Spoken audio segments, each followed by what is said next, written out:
Steve Wenzel was a political science instructor at Central Lakes College. He served District 12B, serving counties Cass, Crow Wing, and Morrison in the Minnesota House from 1973 to 2001.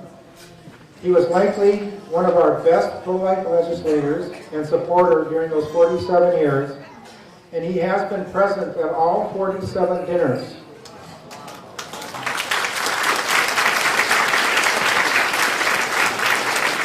And Steve, before I give you a minute to address the crowd, I would like to give you a certificate of appreciation from our Morrison County Council. It says, on behalf of the members and officers of the Morrison County Chapter of Minnesota Citizens Concerned for Life, please accept this certificate of appreciation and grateful recognition of your enduring commitment to the protection of human rights during your 28 years in the Minnesota House of Representatives and 47 years as a valued member of the Morrison County Chapter of MCCL. Presented to Stephen G. Wenzel, January 26, 2020.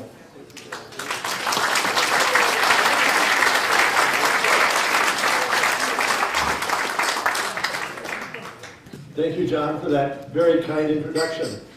It is an honor for me to address you great people, the pro-life community of Morrison County.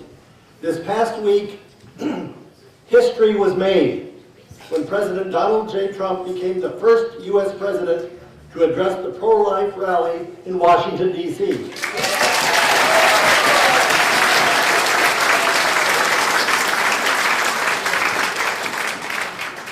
I listened to the president's entire speech, and I will quote just one sentence from that speech. Quote, "Every human soul is divine, and every human life, born and unborn, is made in the holy image of Almighty God." End of quote. The fact is that President Trump has done more for the pro-life cause than all the presidents since Roe v. Wade combined, from Richard Nixon to pro-abortion Barack Obama.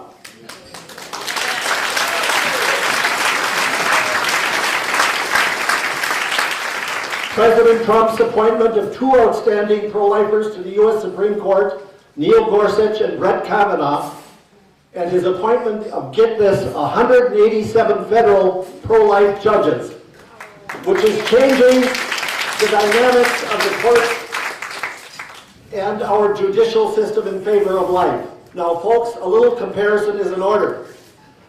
There were, at last count, 20 or 25 Democrats running for the presidency this year, and all of them have stated their support for abortion for all 9 months of pregnancy, including some who have advocated no protection for a baby born alive from a botched abortion.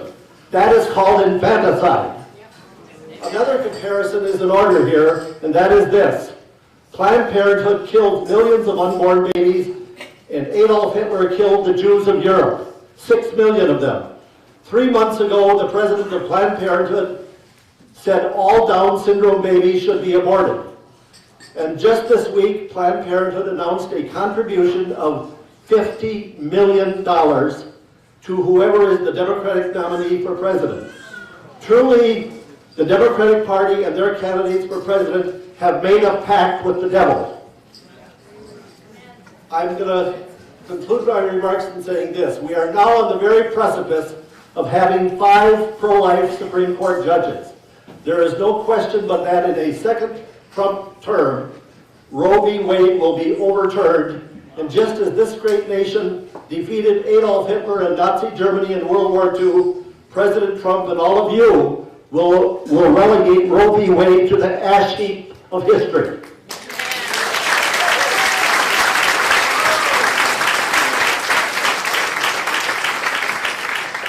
Let me end by quoting the last great Democratic president, John F. Kennedy, whose last line in his inaugural address was this, quote, "Let us go forth to lead the land we love, asking his help and his blessings, but knowing that here on earth, God's work must truly be our own." Thank you. May God bless President Donald Trump. May God bless you, and may God bless the United States of America.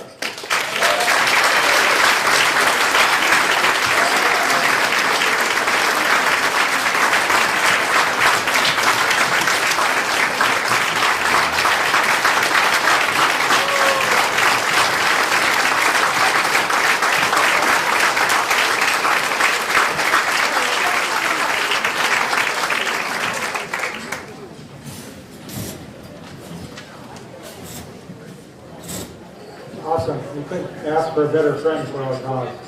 Thanks, Steve. Jan Osner, the Development Director from the State MCCL, will come and address the Thank you so much. Awesome. We couldn't ask for a better friend for our cause. Thanks, Steve. Jan Osner, the Development Director from the State MCCL, will come and address the Thank you so much. That's a tough act to follow. What an honor. Thank you so much for your remarks. And 47 years, it's tremendous that Minnesota Citizens Concern for Life was founded and incorporated in June of 1968. So we have leaders here in Minnesota, people like you and I, who were very concerned about the prospect of legalized abortion coming to Minnesota. Then we know what happened in 1973, and we just had our 47th Minnesota March for Life at the state capitol in St. Paul. And this is a very pivotal, exciting time in the pro-life movement, and so much hard work and effort has gone into the laws that